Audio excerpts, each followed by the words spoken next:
England ಆ ವಿಷಯದಲ್ಲಿ ಪರವಾಗಿಲ್ಲ. ಕನ್ನಡದವರು ಇಂಡಿಯನ್ಸ್ ಬಹಳ ದೂರ ಹೋಗ್ಬೇಕಿಲ್ಲ.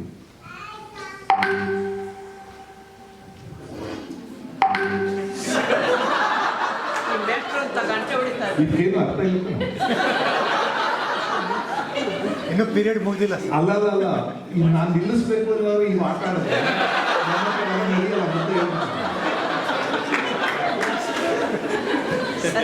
ನಾನು ಕೋಟ ಮುಗಿಯೋ ತನಕ ನಾವೇ ನಿಲ್ಸೋಣ. ನೀವೆಲ್ಲ ಎದ್ದೋರು ಒಂದು 12 ಜನ ಮುಂದೆ ಇರ್ತಾರೆ ಅಲ್ವಾ? ಅವ್ರು ಯಾರು ಗೊತ್ತಾ? ಮನೆಗೆ ಹೋಗಿ ಏನೋ ಮಾಡೋದು ಕೂತ್ಕೊ, ಅವ್ರ 10 ಜನ ಇರ್ತಾರೆ. ಆದ್ರಿಂದ I am not bothered. Even each one of you get out, I don't mind. ಒಂದು 20 ಜನ ಅವ್ರು ಇದ್ದೇ ಇರ್ತಾರೆ. ಅವ್ರಿಗೆ ಮನೇಲಿ ಹೋಗಿ ಏನೋ ಅಂತ ಮಾಡೋದಿಲ್ಲ. ಇನ್ನು ಕೆಲವರು ಇರ್ತಾರೆ, ಅವ್ರು ಇನ್ನು ಬೇರೆ ನಾವೇ ಹೋಗ್ಬೇಕಿಂತ ಇಲ್ಲೇ ಇರೋದು ಮಾಸ್ಟರ್. ಅವರ ಜೋರಾಗಿ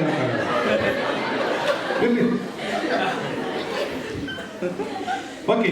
ಸೊಸೈಟಲ್ ಹೆಲ್ತ್ ಅಂದ್ರೆ ಈಗ ಜಪಾನ್ ದೇಶದಲ್ಲಿ ಒಂದು ರೈಲ್ವೆ ಸ್ಟೇಷನ್ ಜನ ಬ್ರಿಸ್ಕಾಗಿ ಓಡಾಡ್ತಾ ಇರ್ತಾರೆ. ಪ್ರತಿ ಟ್ರೈನು 10 ಸೆಕೆಂಡು 8 ಸೆಕೆಂಡ್ ಬಂದು ನಿಂತು ಹೋಗ್ತಾರೆ. ಜನ ಅಷ್ಟು ಬ್ರಿಸ್ಕಾಗಿ ಓಡಾಡ್ತಾ ಇರ್ತಾರೆ. ಯಾರೋ ತಾಯಿ ಒಂದು ಮಗುನಲ್ಲಿ ಬಿಟ್ಬಿಟ್ಟು ಅವಳ ಬಾಡಿ ಅವಳ ಫ್ರೆಂಡ್ ಜೊತೆ ಮಾತಾಡ್ತಾರೆ. ಅವಳಿಗೆ ತನ್ನ ಇಡೀ ಸೊಸೈಟಿ ಬಗ್ಗೆ, ತಮ್ಮ ದೇಶದ ಬಗ್ಗೆ ಇರೋ ಭರವಸೆ ಏನು, ಟ್ರಸ್ಟ್ ಎಂತದ್ದು ಅಂದ್ರೆ ನನ್ನ ಮಗುಗೆ ಏನೂ ಆಗಲ್ಲ, ನಮ್ಮ ಜನ ಯಾರು ಮಗು ತೊಂದರೆ ಮಾಡಿಲ್ಲ ಅಂತ. ಎಷ್ಟು ಸಮಾಜಗಳಲ್ಲಿ ಇದೆ ಇದನ್ನು ಸೊಸೈಟಲ್ ಹೆಲ್ತ್ ಅಂತ. ನಮ್ಮಲ್ಲಿ ಇಂಡಿಯಾದಲ್ಲಿ ಯಾರಾದ್ರೂ ಹೆಣ್ಣು ಚೆನ್ನಾಗಿ ಬಟ್ಟೆ ಹಾಕೊಂಡ್ಬಿಟ್ರೆ ಬೀದಿಗೆ ಹೋಗ್ಬೇಡ, ಜನಕ್ಕೆ ಒಳ್ಳೇದಲ್ಲ. ನಾವು ಇಂಡೈರೆಕ್ಟ್ ಆಗಿ ಏನ್ ಹೇಳ್ತಾ ಇದೀವಿ ಅಂದ್ರೆ, ಜನ ಇದಾರಲ್ಲ ಅವ್ರಿಗೆ ನಾವು ಚೆನ್ನಾಗಿದ್ರು ಬದುಕಕ್ಕಾಗೋದಿಲ್ಲ ಅಂತ ಹೇಳ್ತಾ ಇದೀವಿ. ಸೊಸೈಟಲ್ ಹೆಲ್ತ್ ಇಲ್ಲ ಅಲ್ಲಿ. ನಾವು ಎದುರು ಮನೆಯವರು ಒಳ್ಳೆಯವರಲ್ಲ, ಸುಮ್ಮನೆ ಚೆನ್ನಾಗಿದ್ದೀವಂತೆ ಹಾಗಿದ್ರೆ ಅಲ್ಲಿ ಸೊಸೈಟಲ್ ಹೆಲ್ತ್ ಇಲ್ಲ. Societal health is very important. ಯಾರೋ ಮುದ್ಕ ರಸ್ತೆ ಬರ್ತಾ ಇರುತ್ತೆ, ಇಂಗ್ಲೆಂಡಲ್ಲಿ ಅದೆಲ್ಲ ಸಾಧ್ಯ. ಎಲ್ಲ ಕಾರ್ಗಳು ನಿಂತಿರ್ತಾರೆ, ಯಾರು ಇರಿಟೇಟ್ ಆಗಲ್ಲ. ಆತ ನಿಧಾನವಾಗಿ ರಸ್ತೆ ದಾಟ್ಕೊಂಡು ಹೋಗ್ತಾನೆ, ಯಾರು ಇರಿಟೇಟ್ ಆಗಲ್ಲ. ನಮ್ಮ ಊರೆಲ್ಲ ಇಲ್ಲ ಬಂದು ಸಾಯ್ಬೇಕಾ, ಮನೇಲಿರಕ್ಕಾಗಲ್ಲ, ಯಾಕೆ ಬಂದು ಸಾಯ್ತೀರಲ್ಲ ರಸ್ತೆಯಲ್ಲಿ, ಏನಾದ್ರು ಕೂತ್ಬಿಟ್ರೆ ಬಾಯ್ಬಿಡ್ಕಂತೀರ. ಅದೇ ಅವ್ನು ನಮ್ಮದೇ ಸಮಾಜದ ಮುದ್ಕ ಅಲ್ವಾ? ಬೇರೆ ಗ್ರಹದಿಂದ ಬಂದಿರೋ ಏಲಿಯನ್ ಮ್ಯಾಟ್ರ್ ಅಲ್ಲ ಅದು, ನಮ್ಮ ಸಮಾಜದವನು. ನಾವೇ ದ್ವೇಷ ಮಾಡ್ತಿದ್ದೀವಿ ಅವನ್ನ. ಅಥವಾ ಇವನು ಬೇಗ ಹೋಗಿ ಏನು ಕಡ್ದಾಗ್ತಾನೆ, ಏನಿಲ್ಲ, ಅಲ್ಲೆಲ್ಲೋ ಕಾಫಿ ಕುಡಿತಾನೆ, ಬೇಗ ಹೋಗಿ ಏನು ಮಾಡೋದಿರೋದಿಲ್ಲ. ಆದರೆ ಇನ್ನೊಬ್ಬ ಮನುಷ್ಯನನ್ನು ಸಹಿಸೋದಿಲ್ಲ ಅಂದರೆ ಸೊಸೈಟಲ್ ಹೆಲ್ತ್ ಇಲ್ಲ. ಸೊ ಅದಕ್ಕೆ ವರ್ಲ್ಡ್ ಹೆಲ್ತ್ ಆರ್ಗನೈಸೇಷನ್ ಏನು ಹೇಳುತ್ತೆ ಅಂದರೆ, ನಿಮಗೆ physical health, mental health, emotional health ಹೇಗೋ ಸೊಸೈಟಲ್ ಹೆಲ್ತ್ ಕೂಡ ಭಾಳ ಮುಖ್ಯ. ಬೇಕಾದಷ್ಟು ನನಗೆ ಇಷ್ಟವಿಲ್ಲ ಇರೋ ಪಾರ್ಟಿ ಗೆಲ್ಲುತ್ತೆ, ನಾನು ಇಷ್ಟವಿಲ್ಲ ಇರೋ MLA ಆಗ್ತಾರೆ, ನನಗೆ ಇಷ್ಟವಿಲ್ಲ ಇರೋ ಮಂತ್ರಿ ಆಗ್ತಾರೆ, ಏನೋ ಆಗ್ತಾರೆ. If you want something to say, if you want something to protest about, maintain some dignity even if you want to protest. ಇಲ್ಲ ಅಂದ್ರೆ ಒಂದು ಕನಸು ಸಂಘ ಇದೆ, ನಿಮ್ಗೆ ಇಷ್ಟ ಇಲ್ಲದೆ ಇರೋ ಸೆಕ್ರೆಟರಿ ಆಗ್ಬೋದು ಆಗುತ್ತೆ. ನೀವು ಎದುರುಗಡೆ ನಿಮ್ಗೆ ಇಷ್ಟ ಇಲ್ಲದೆ ಇರೋ ಬಂದ್ಬಿಡ್ಬೋದು ಆಗುತ್ತೆ, ಆಕ್ಸೆಪ್ಟ್ ಇಟ್. ಆಮೇಲೆ ಇನ್ನೊಂದು ಸ್ಪಿರಿಚುವಲ್ ಹೆಲ್ತ್ ಅಂದ್ರೆ, ಇಲ್ಲಿ ಏನೋ ಕೆಟ್ಟೋಗಿದೆ ಅಂದ್ರೆ ಐ ಆಮ್ ಆಲ್ಸೋ ರೆಸ್ಪಾನ್ಸಿಬಲ್ ಅಂತ ತಿಳ್ಕೊಳ್ಳಿ. ಇಲ್ಲಿ ಯಾವುದೋ ಒಳ್ಳೇದಿದೆ ಅಂದ್ರೆ ಐ ಆಮ್ ಆಲ್ಸೋ ರೆಸ್ಪಾನ್ಸಿಬಲ್. ನಾನು I am the part of this whole world, I am the part of this whole system ಅಂತ ತಿಳ್ಕೊಳ್ಳೋದನ್ನ ಸ್ಪಿರಿಚುವಲ್ ಹೆಲ್ತ್ ಅಂತ. ಅದರಿಂದ ಈ 5 ಹೆಲ್ತ್ ಇದ್ರೆ ಅದನ್ನ healthy society, healthy human being ಅಂತ.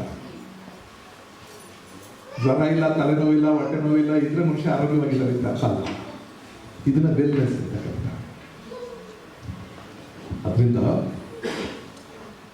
ನಾವೆಲ್ಲರೂ ಒಂದು ಕಡೆ ಇರ್ತೀವಿ, ಇನ್ನೊಂದು ಕಡೆ ಹೋಗ್ತೀವಿ, ಎಲ್ಲೋ ಬದುಕ್ತೀವಿ. ಆಮೇಲೆ ಈಗ ಗ್ಲೋಬಲ್ ವಿಲೇಜ್ ಅಂತ ಮಾತಾಡ್ತೀವಲ್ಲ, the whole planet has become a village. ಎಲ್ರಿಗೂ ಸುಲಭ ಆಗಿದೆ. ನಾನು ಕೇಳಿದ್ದೀನಿ, ವಿಜಯ್ ಅವ್ರು ಹೇಳಬೇಕು, ಮೊದಲು ಇಲ್ಲಿ ಈ ದೇಶಕ್ಕೆ ಬಂದವರು ವಾಪಸ್ಸು ಮೊದಲನೇ ಸಲ ಇಂಡಿಯಾಕ್ಕೆ ಹೋಗಕ್ಕೆ 10 ವರ್ಷ ಆಗಿತ್ತು ಅಲ್ವಾ? ಪಾಪ ಬಂದವರು ವಾಪಸ್ ಹೋಗಕ್ಕಾಗ್ತಿರ್ಲಿಲ್ಲ. ಈಗ ನೀವು ಬಂದ್ರೆ ಏರ್ಪೋರ್ಟಿಂದ ಫೋನ್ ಮಾಡ್ಬೋದು, ತಲುಪಿದ್ದೀನಿ ಅಮ್ಮ ನೋಡು ಇಲ್ಲಿ ಕಾಣ್ತಾ ಇದ್ದೀನ. You are not lost anywhere. ಪ್ರಪಂಚ ಎಲ್ಲವೂ ಸಣ್ಣ ಜಾಗ ಆಗ್ತಿದೆ. ಆದ್ರಿಂದ ನೀವು ಒಬ್ರು ಇನ್ನೊಂದು ಕಡೆಗೆ ಹೋಗ್ತಾ ಇರೋದ್ರಿಂದ ಯಾವ ಇನ್ಫ್ಲೂಯೆನ್ಸಸ್ ನೀವು ಅವಾಯ್ಡ್ ಮಾಡೋಕ್ಕಾಗಲ್ಲ. ಮೊದಲು ಕನ್ನಡ ಅಂದ್ರೆ ಅದು ಪ್ಯೂರ್ ಆಗಿ ಇಟ್ಕೋಬೇಕು ಅಂತೆಲ್ಲ ಮಾತಾಡ್ತಿದ್ರಲ್ಲ, ಈಗ ಪ್ಯೂರಿಟಿ ಅನ್ನೋ ಕಾನ್ಸೆಪ್ಟೇ ಇಲ್ಲ. ಲ್ಯಾಂಗ್ವೇಜ್ ಕಲ್ಚರ್ ಯಾವ್ದ್ರೂ ಪ್ಯೂರಿಟಿ ಇಲ್ಲ. ಒಂದು ಇನ್ನೊಂದನ್ನು ಭೇಟಿ ಮಾಡಿದ್ರೆ ಪ್ಯೂರ್ ಆಗಿ ಹೊಡೆಯೋಕೆ ಸಾಧ್ಯನೇ ಇಲ್ಲ. ಏನೋ ಒಂದು ಇಂಪ್ಯಾಕ್ಟ್ ಆಗ್ಬೇಕಲ್ಲ, ಏನೋ ಒಂದು ಇನ್ಫ್ಲೂಯೆನ್ಸ್ ಆಗ್ಬೇಕಲ್ಲ. ಆದ್ರೆ ಇಂಪ್ಯಾಕ್ಟ್ ಇನ್ಫ್ಲೂಯೆನ್ಸ್ ಆಗುವಾಗ ಯಾರಾದರೂ ಬೇರೆ ದೇಶದವರು ಬರೋ ಡೆಫಿನೇಷನ್ ಏನಂದ್ರೆ, ನನ್ನ ಫ್ರೆಂಡ್ ಹೇಳ್ತಾರೆ ಅಮೆರಿಕಾದಲ್ಲಿ ಯಾವಾಗಲೂ ಹೇಳ್ತಾರೆ, is a very very great man, very very ideal person. ಅವ್ರು ಯಾವಾಗಲೂ ಹೇಳೋದೇನಂದ್ರೆ, when you happen to live in a different atmosphere, different continent, different country, different society, take the best of two cultures and make your living. Take the best of two cultures. Kannada ಕೆಟ್ಟದಲ್ಲ, England ಒಳ್ಳೆದಲ್ಲ. ಈಗ ಅಥವಾ England ಕೆಟ್ಟದಲ್ಲ, Kannada ಒಳ್ಳೆದಲ್ಲ. ನಮ್ದೇನೇ ಇದ್ರು ನಮ್ಮಲ್ಲಿ ಈ ಬೇರೆ ದೇಶಗಳು, ನಾನು ತುಂಬಾ ದೇಶ ಸುತ್ತಾಡ್ತೀನಿ. ಕೆಲವರಿಗೆ ಒಂದು ರೋಗ ಇರ್ತಾರೆ. ಈ ಕೆಲವರು ಇದು ನಮ್ಮ ದೇಶದಲ್ಲಿ ಹಿಂಗಾಯ್ತಾ ನಡಿ, ಎಷ್ಟು ದಿನ ಆಗಿತ್ತು, ನಮ್ಮ ದೇಶದಲ್ಲಿ ಹಿಂಗಾಯ್ತಾ ನಡಿ, ನಮ್ಮ ದೇಶ ಇದೊಂದು ರೋಗ, ಇನ್ನೊಂದು ರೋಗ ಇದೆ. ಏನೇ ಇರಲಿ ಸರ್, ನಮ್ಮ ದೇಶ ಸರ್, ಇವೆರಡು ಕಾಯಿಲೆ. ಹಂಗೆಲ್ಲ ಏನು ಇರಲ್ಲ. ಎಲ್ಲ ದೇಶದಲ್ಲೂ ಒಳ್ಳೆಯದು ಕೆಟ್ಟದ್ದು, ಎಲ್ಲ ಸಮಾಜದಲ್ಲೂ ಒಳ್ಳೆಯದು ಕೆಟ್ಟದ್ದು, ಎಲ್ಲ ಸಮಾಜದಲ್ಲೂ ದರಿದ್ರದ್ದು ಅದ್ಭುತವಾದ ಎಲ್ಲ ಇರುತ್ತೆ. You are a human being, you have some awareness. ನಿಮಗೊಂದು ಅರಿವಿದೆ. ಈಗ ಅರಿವಿನ ಕಾಲ. ನಮ್ಮಲ್ಲಿ ಒಂದು ಮಾತು ಹೇಳ್ತಾರೆ, ನೀವು ನಿಮ್ಮ ಪರ್ಸ್ಪೆಕ್ಟಿವ್ ಚೇಂಜ್ ಮಾಡ್ಕೋಬೇಕು, ಆಲೋಚನೆ ಹೇಳ್ತಾ ಇದ್ದೀವಿ. ನಮ್ಮಲ್ಲಿ ಎಲ್ಲ ಹೇಳೋದು, ನಾವು ಕನ್ನಡಿಗರು ಒಗ್ಗಟ್ಟಾಗಿರ್ಬೇಕು ಅಂತ. ಆಮೇಲೆ ಎಲ್ಲ ಮಲಯಾಳಿಗರು ನಾವು ಒಗ್ಗಟ್ಟಾಗಿರ್ಬೇಕು, ತಮಿಳ್ನವರು ಒಗ್ಗಟ್ಟಾಗಿರ್ಬೇಕು. ಬುದ್ಧಿ ಇರೋರು ಯಾರೂ ಒಗ್ಗಟ್ಟಾಗಿರಲ್ಲ. ಕುರಿಗಳು ಒಗ್ಗಟ್ಟಾಗಿರ್ತಾರೆ, ಹುಲಿಸಿಂಗಳು ಒಗ್ಗಟ್ಟಾಗಿರ್ತಾರೆ. ಒಗ್ಗಟ್ಟಾಗಿರಲ್ಲ, ಅಲರ್ಟ್ ಆಗಿರ್ಬೇಕು. ಒಗ್ಗಟ್ಟಾಗಿರೋದಿಲ್ಲ ಯಾರು. ಅವೆಲ್ಲ ಕಾಲ ಹೊರಟೋದು. ಬುದ್ಧಿ ಇರೋರು ಯಾರು? ಈಗ ನನಗೂ ದೊಡ್ಡದಾಗಿರೋರ್ಗೂ ಡಿಫ್ರೆನ್ಸ್ ಇರ್ಬೋದಲ್ವಾ? ಯಾವುದೋ ಅಭಿಪ್ರಾಯಗಳಲ್ಲಿ ಅವರ ಎಕ್ಸ್ಪೀರಿಯನ್ಸ್ ಬೇರೆ, ನನ್ನ ಎಕ್ಸ್ಪೀರಿಯನ್ಸ್ ಬೇರೆ ಇರ್ಬೋದಲ್ವಾ? ಅವ್ರ ಪ್ರೊಫೆಷನ್ ಬೇರೆ, ನನ್ನ ಪ್ರೊಫೆಷನ್ ಬೇರೆ ಇರ್ಬೋದಲ್ವಾ? ಇರ್ಬೋದು. ಬಟ್ ಅಲರ್ಟ್ ಆಗಿರೋದು. ನಾವಿಬ್ರು ಒಂದೇ ಒಪಿನಿಯನ್ ಇಟ್ಕೊತಿದ್ದೀವಿ ಅಂದ್ರೆ ಇಬ್ರು ನಮ್ಮ ಬುದ್ಧಿದಾಗ ಹೊರಗೆ ಇಟ್ಕೊತಿದ್ದೀವಿ. That is not possible in the modern society. ಹೊಸ ಸಮಾಜದಲ್ಲಿ ನಾವು ಯಾರು ಆಲೋಚನೆ ಮಾಡಿದಾಗ ಎಲ್ಲರೂ ನಾನೇನು ಹೇಳ್ತೀನಿ ಎಲ್ಲ ಹಂಗೆ ಬರಬೇಕು, 1 2 3 4 ನಂಬರ್ ಹಾಕ್ಬಿಡೋದು ಯಾರು. ನಾವು ಮನುಷ್ಯರಪ್ಪ, ಹಾಗಾದ್ರೆ ನಂಬರ್ಗೆ ಇಬ್ಬರು ಇಟ್ಕೊಳ್ಬೇಕಾಗಲ್ಲ. ಸೊ ಅದರಿಂದ ಮೆಚ್ಯೂರಿಟಿ ಇಸ್ ಡಿಫ್ರೆಂಟ್. ಮನುಷ್ಯ ಮೆಚ್ಯೂರ್ ಆಗೋದು, ಮನುಷ್ಯ ಪ್ರಬುದ್ಧವಾಗೋದು. And make this planet livable, happily. ಇದನ್ನ ಸಂತೋಷವಾಗಿ ಬದುಕುವಂಗೆ ಮಾಡಬೇಕೇ ಹೊರತು ನಮ್ಮ ಪ್ರತಿಷ್ಠೆಗಳಲ್ಲ. ಅವ್ರು ಯಾರೋ ರಾಜ್ಯ ಆಡೋರು, ಅವ್ರು ಯಾರೋ ಅಧಿಕಾರ ಹಿಡಿಯೋನು, ಅವನಿಗೆ ಬೇಕಾದ ಫಿಲಾಸಫಿ ಹೊಡಿತಿರ್ತಾರೆ. Let it not take me for granted. ಒಂದು ಮೆಚ್ಯೂರ್ ಸೊಸೈಟಿನ ಯಾವನಾರು, ನಾನು ಬಹಳ ಸಲ ಹೇಳ್ತೀನಿ, ನಮ್ಮಲ್ಲಿ ಯಾವನಾರು ಒಬ್ಬ ರಾಜಕಾರಣಿ ಮುಂದಿನ ವಾರ 1 ಲಕ್ಷ ಜನ ಸೇರಿಸ್ತೀನಿ ಅಂದ್ರೆ ನಾವು ಕುರಿಗಳು ಅಂತ ಅರ್ಥ ಅಲ್ವಾ? ಅವ್ನು ಸೇರಿಸ್ತೀನಿ ಅಂದ್ರೆ ಅವ್ನು ತಾಕತ್ತಿದೆಯಲ್ಲ. ನಾವು ಮೆಸೇಜ್ ಕೊಡ್ಬೇಕಾಗಿದ್ದು, ಮಗನೇ ಅಷ್ಟು ಸುಲಭವಾಗಿ ಬರಲ್ಲ, ನಾವು ನೀನು ಕರ್ನಾಟಕ ಬರ್ಬೇಕು ಅಂತಿದ್ದೆ. ಹಾಗೆ ಹೇಳೋದಕ್ಕೆ ಸಾಧ್ಯ ಅಂದ್ರೆ it's matured society. You cannot take me for granted always. ನಿನ್ನ ಅಭಿಪ್ರಾಯ ನಂದಲ್ಲ, ಅದು ಹೇಳೋಕೆ ಸಾಧ್ಯ ಅಂತ. ಅದು ಮೆಚ್ಯೂರ್ಡ್ ಸೊಸೈಟಿ. ನಾವು ಕಟ್ಟಬೇಕಾಗಿರೋದು ಮೆಚ್ಯೂರ್ಡ್ ಸೊಸೈಟಿ, ಡೆವಲಪ್ಡ್ ಸೊಸೈಟಿ ಅಲ್ಲ. ದೊಡ್ಡ ಫ್ಲೈಓವರ್ಗಳನ್ನ ಹಾಕೋದು, ದೊಡ್ಡ ಸಬ್ವೆಗಳನ್ನ ಮಾಡೋದು, ಅಂಡರ್ಗ್ರೌಂಡ್ ರಸ್ತೆಗಳು ಮಾಡೋದು, ಅಂಡರ್ ಸಿ ರಸ್ತೆಗಳು ಮಾಡೋದು, ಅದಷ್ಟೇ ಜಗತ್ತಲ್ಲ. Build a matured society. ಪ್ರಬುದ್ಧವಾಗಿರೋ ಜನ, ಅವರು ಒಂದು ದೇಶದ ಆಸ್ತಿ. ಈಗ ಒಂದು ದೇಶ ಎಷ್ಟು ದೊಡ್ಡದು ಅಂತ ಲೆಕ್ಕ ಹಾಕ್ಬೇಕಾದ್ರೆ ಎಷ್ಟು ಮೀಟರ್ ರಸ್ತೆ ಮಾಡೋರು ಅಂತ ಅಲ್ಲ, ಎಷ್ಟು ಕಿಲೋಮೀಟರ್ ರಸ್ತೆ ಮಾಡಿದ್ದಾರೆ, ಎಷ್ಟು ದೊಡ್ಡ ದೊಡ್ಡ ಏನು ವಂಡರ್ಸ್ ಕಟ್ಟಿದ್ದಾರೆ ಅಲ್ಲ. ಜನ ಎಷ್ಟು ಮೆಚ್ಯೂರ್ಡ್ ಆಗಿರುತ್ತಿಲ್ಲ. ಈ ಶಶಿ ತಲೆ ಚಚ್ಚಿದವ್ರೆ ಎಲ್ಲೆಲ್ಲೋ ಕರೆದ್ನಲ್ಲ ಇವರು ಪಾಠ ಮಾಡಕ್ಕೆ ಶುರು ಮಾಡಬೇಕು. ಅದೇನೋ ಇವರೆಲ್ಲ ಇದು ಮಾಡಿದಾಗ ಇವರು ಅದೇನೋ ಕಚಕಡಿ ಕೊಡ್ತಾರೆ ಅಂತ ನಾನು ಈ ಕಥೆ ಶುರು ಮಾಡ್ಕೊಂಡು ಕೂತಿದ್ದೀನಿ. ನಾವೆಲ್ಲರೂ ನಮ್ಮ ಆಲೋಚನೆಗಳಿಗೆ ಇನ್ನೊಂದು ಪರ್ಸ್ಪೆಕ್ಟಿವ್ ಇದೆ ಅಂತ ಯೋಚನೆ ಮಾಡ್ತಾ ಇದ್ವಿ. ಈಗ ಹಿಂಗಂದ್ರೆ ಈ ಭಾಗ ಕಾಣಿಸುತ್ತೆ, ಇದು ಕಾಣಿಸಲ್ಲ. ಬಟ್ ಇದನ್ನು ನೋಡಬೇಕು ಅಂತ ಗೊತ್ತಾದ್ರೆ ಆವಾಗ ಈ ಕೈ ಬೇರೆ ತರ ಕಾಣಿಸುತ್ತೆ. ಜಗತ್ತಿನ ಎಲ್ಲಾ ವಿದ್ಯಮಾನಗಳನ್ನು ಹಾಗೆ ನೋಡಬೇಕಾಗುತ್ತೆ. Any phenomenon in the world it should be viewed by different directions. ಆ ಬೇರೆ ಬೇರೆ ತರ ಕಾಣಿಸುತ್ತೆ. ಎನಿ ಫಿಲಾಸಫಿ, ಎನಿ ಒಪಿನಿಯನ್, ಯಾರಾದ್ರೂ ಹೇಳಿದ ಮಾತು that should be viewed by different perspective. ಅವು ಬೇರೆ ಬೇರೆ ತರ ಕಾಣಿಸುತ್ತೆ. ಹಂಗೆ ಯೋಚನೆ ಮಾಡೋದ್ರಲ್ಲಿ ಮೆಚುರಿಟಿ, ಹಂಗೆ ಯೋಚನೆ ಮಾಡೋದು ಪ್ರಬುದ್ಧತೆ. ಸಾಕು, ಇಷ್ಟು ನಿಲ್ಲಿಸ್ತೀನಿ. ಇನ್ನು ಈ ಭಾಷಣ ಸಾಕು.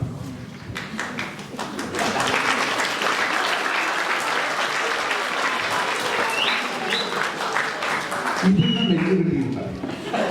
ಸಾಕು ಬಿಡಿ ಸಾಕು, ಬೇರೆ ಏನಾದ್ರು ಮಾತಾಡಿ ಚಪ್ಪಾಳೆ ಹೊಡಿತಿದ್ದಾವೆ ಮುಗಿಸ್ತೀನಿ ಅಂದಾಗ ಅದು ಸತ್ಯ. ಬೇರೆ ಏನಾದ್ರು ಇದ್ರೆ ನೋಡೋಣ ಅನ್ನೋದು ಸರಿ. ನೀವು ಕ್ವೈಟ್ ಮೆಚೂರ್ಡ್ ಪೀಪಲ್. ಕನ್ನಡ ಭಾಷೆ ಬಗ್ಗೆ ಒಂಚೂರು ಮಾತಾಡ್ತೀನಿ. ಪ್ರಪಂಚದ ಅತ್ಯದ್ಭುತವಾದ ಭಾಷೆಗಳಲ್ಲಿ ಕನ್ನಡ. ನಾನು ಕನ್ನಡ ಬೇಕು ಅಂತ ಹೇಳ್ತಿಲ್ಲ. Most logical, most reasonable, most structured language. Sorry, English ಇಲ್ಲ. English saleable language, commercially very viable language. And ಇಡೀ ಪ್ರಪಂಚದ ಜ್ಞಾನವನ್ನೆಲ್ಲ ತನ್ನೊಳಗೆ ಇಟ್ಟುಕೊಂಡಂತ ಪರ್ಟಿಕ್ಯುಲರ್ ಭಾಷೆ ಇದು. ಆದರೆ ಸ್ಟ್ರಕ್ಚರಲ್ಲಿ ಪರಿಪೂರ್ಣವಾದ ಭಾಷೆ ಅಲ್ಲ ಇದು. ಇಲ್ಲಾಜಿಕಲ್, ಅನ್ರೀಸನಬಲ್ ಅಂತ ಹೇಳಿದ್ದು ಇಂಗ್ಲಿಷ್ ಭಾಷೆ ಬಗ್ಗೆ ನಾನಲ್ಲ, ಬರ್ನಾಡ್ ಶಾ. ಅವನು ಇಂಗ್ಲಿಷ್, ಅವನೇ ಹೇಳಿದ. ಕನ್ನಡ ಭಾಷೆಯಲ್ಲಿ ಕಥೆಗಳು ಬೇಕಾ, ಗಾದೆಗಳು ಬೇಕಾ, ಒಗಟುಗಳು ಬೇಕಾ, ಹಾಡುಗಳು ಬೇಕಾ, ಎಲ್ಲ ಇದೆ. ಎಷ್ಟೋ ಭಾಷೆಗಳಲ್ಲಿ ಹಾಡಿಲ್ಲ. ಹಾಡಿಲ್ಲದಿರೋ ಭಾಷೆ ಇದೆ ಪ್ರಪಂಚದಲ್ಲಿ. ಸಾವಿರಾರು ಭಾಷೆಗಳಲ್ಲಿ ಹಾಡೇ ಇಲ್ಲ. ಕನ್ನಡದಲ್ಲಿ ಎಂಥ ಹಾಡುಗಳಿವೆ. ಹಾಡೋದು ನಮ್ಮ ನಾಲ್ಗೆ ಪುಣ್ಯ ಅಂತ ಹಾಡುಗಳಿವೆ. ಆನೆಯ ಜರಿದು ಕೋಣವನೇರಿದರೆ ಆರೇನು ಮಾಡುವರು. ಎಷ್ಟು ಸರಳವಾಗಿ ಅರ್ಥ ಆಗುತ್ತೆ.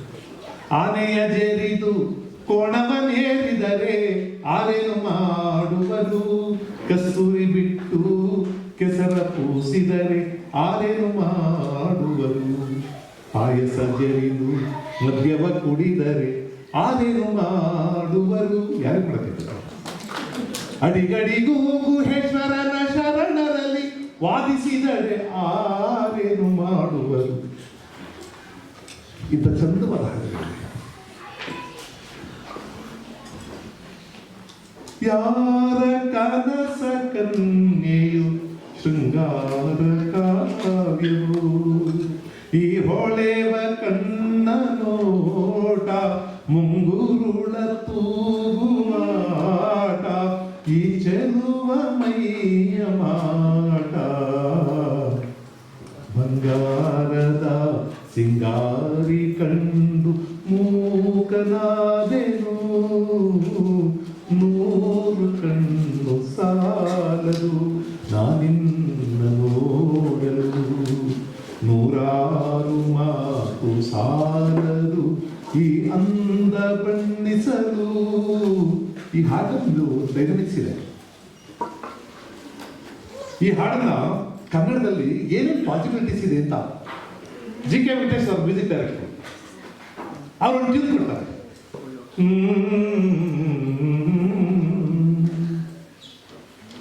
ಉದಯ್ ಶಂಕರ್ ಅದಕ್ಕೆ ಹಾಡು ಬರೀತಾರೆ. ಬಾರಿ ನನ್ನ ಪ್ರೇಸಿ. ಜಿ.ಕೆ. ವೆಂಕಟೇಶ್ ಹೇಳ್ತಾರೆ ಮ್ಯೂಸಿಷಿಯನ್ಸ್ ಹೆಂಗೆ ಯೋಚನೆ ಮಾಡ್ತಾರೆ ಅಂದರೆ, ನೋಡಿ ಈ ಹಾಡಿನಲ್ಲಿ ಹೆಚ್ಚು ಉಕಾರಗಳನ್ನು ಬಳಸಿ ಎಲ್ಲಿ ಮಂತ್ರ ಸಂಚಾರ ಇರುತ್ತೆ ಅಲ್ಲಿ ಉಕಾರ ಹೆಚ್ಚು ಮಧುರವಾಗಿ ಕೇಳಿಸುತ್ತೆ. ರೈಟ್? ಹಾಡು ಮಂತ್ರದಲ್ಲಿ ಓಡಾಡುವಾಗ ಉಕಾರ ಚಂದ ಕೇಳಿಸುತ್ತೆ. ತಾಳದಲ್ಲಿ ಆ ಕಂಫರ್ಟಬಲ್, ಮಂತ್ರದಲ್ಲಿ ಚೆನ್ನಾಗಿ ಕೇಳಿಸುತ್ತೆ. ಅದು ಉಕಾರಗಳಲ್ಲಿ ಬರೀರಿ ಅಂತಾರೆ. ಆತ ಎಂತ ಜೀನಿಯಸ್ ನಮ್ಮ ಉದಯಶಂಕರ್ ಅಂದ್ರೆ 100 ಕಣ್ಣು ಸಾಲದು ಹೂಗಳಿವೆ ನಾನಿನ್ನ ನೋಡಲು 100 ಮಾತು ಸಾಲದು ಈ ಅಂದ ಬಣ್ಣಿಸಲು. ಏನು ಸಂತಾನ ಆಮೇಲೆ ತಾರಕ್ ಹೋದಾಗ ಆ ಬಳಸಿ ಚೆನ್ನಾಗಿರುತ್ತೆ ಅಂತ. ಅದಕ್ಕೆ ಯಾರ ಕನಸ ಕನ್ಯೆಯು